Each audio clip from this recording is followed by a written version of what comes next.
Hey guys, this is Minam Ansari. We are here to talk about and explain to you guys what intangible capital assets and amortization are. Our topic is capital asset amortization. Tangible and intangible capital assets both benefit future periods and are or uh, used to produce products or provide services over these periods. What are intangible capital assets? Intangible assets are rights, privileges, and competitive advantages that result from the ownership of these long-lived assets. They may occur from government grants such as patents, copyrights, and trademarks, the acquisition of another business in which the purchase price includes a payment for the company's favorable goodwill, private monopolistic arrangements arising from the contra, contractual, contractual agreements such as franchises and leases. So basically, they're assets that aren't things that you can actually hold or see, but they do gain value over time. So, what are patents? Patents are intangible assets that are a federal grant given to one to produce and sell a product for a certain period of time, usually 20 years. This is due to the fact that the development of the product or formula takes a great deal of research and investments. So the creators are given a certain time to recoup their investments before other people are allowed to create the same product. Once that time is gone, others are allowed to buy a patent. So this is a patent example. So Apple buys a patent for a microprocessor for 300,000 on January 1st. The useful life of this patent is for 6 years. Using a straight line method, we are going to calculate amortization for this patent. So the cost of the intangible asset minus residual value over useful life is the straight line method. So we have 300,000 minus 0 over 6, and our amortization expense is going to be 50,000. So to record the purchase of the patent, we have patent debited for 300,000 and cash credit for 300,000. And then for to record amortization expense, we have amortization expense debited as 50,000 and the patent account is 50,000. Copyrights granted by the Canadian Intellectual Property Office gives the owner an exclusive right to reproduce, to sell an artistic or published work. Copyrights extend for life of the creator plus 50 years. Cost of copyright consists of the cost of acquiring and defending it. So for the copyrights example, we have Fitzico has a copyright worth 100,000 and its useful life is 10 years. So we're going to calculate amortization for this expense. So 100,000 divided by 10 is equal to 10,000.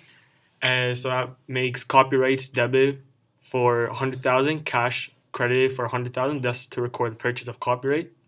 And our amortization expense will be debited by 10,000, copyrights credited by 10,000, and this is to record the amortization expense for copyrights.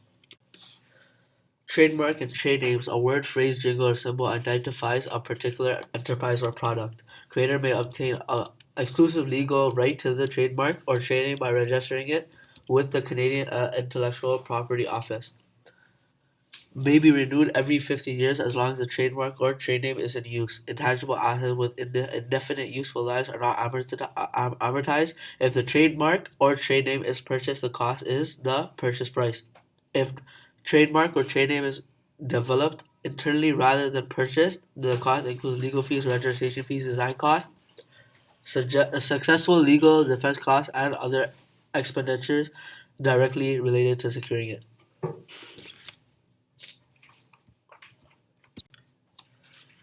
Trademark and trade name example. 50 Co buys a trademark from another company for 60K. They plan to use it indefinitely.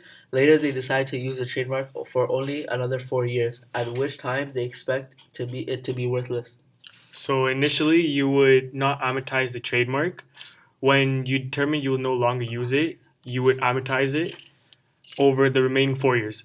So the annual amortization expense is 15,000 or 60,000 divided by 4.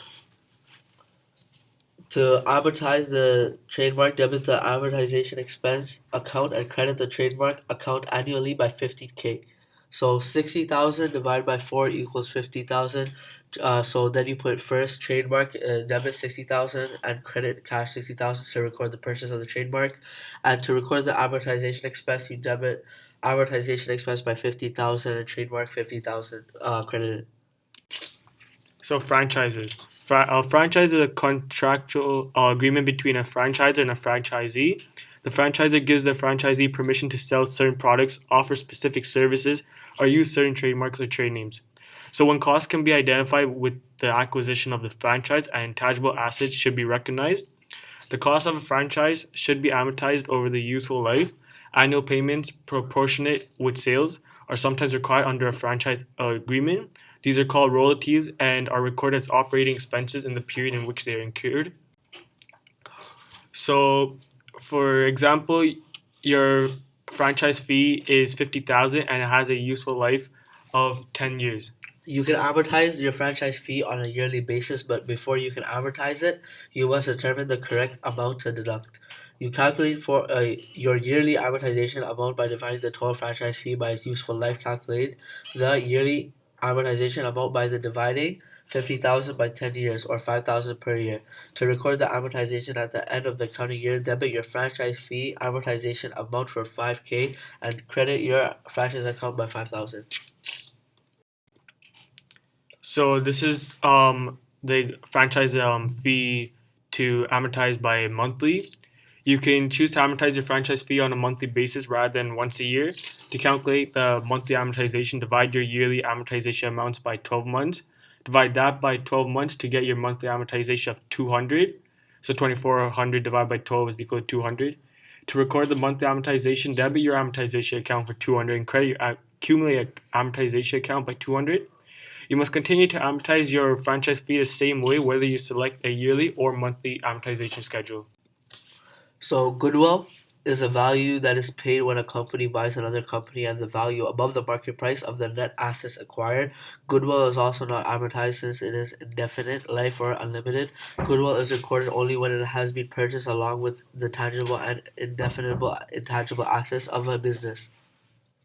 So goodwill example, to buy this company, 50,000 should be paid. That is its net worth. But for many different reasons, this company might have been a good supplier or has good employees and staff members. Therefore, we may pay a higher amount for it, and this extra amount is known as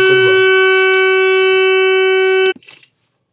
Fair market value. Assets are 75K, liabilities are 25K, and then total net worth is 50K.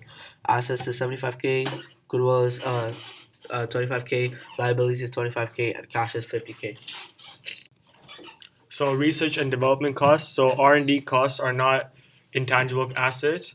They present two accounting problems. It is sometimes difficult to determine the cost for specific projects, and it's also hard to know the extent and timing of future benefits. As a result, accounting distinguishes between research costs and development costs. Research is planned investigation undertaken to gain new knowledge and understanding. All research costs should be expensed when incurred. Development is the use of research findings and knowledge for a plan or design.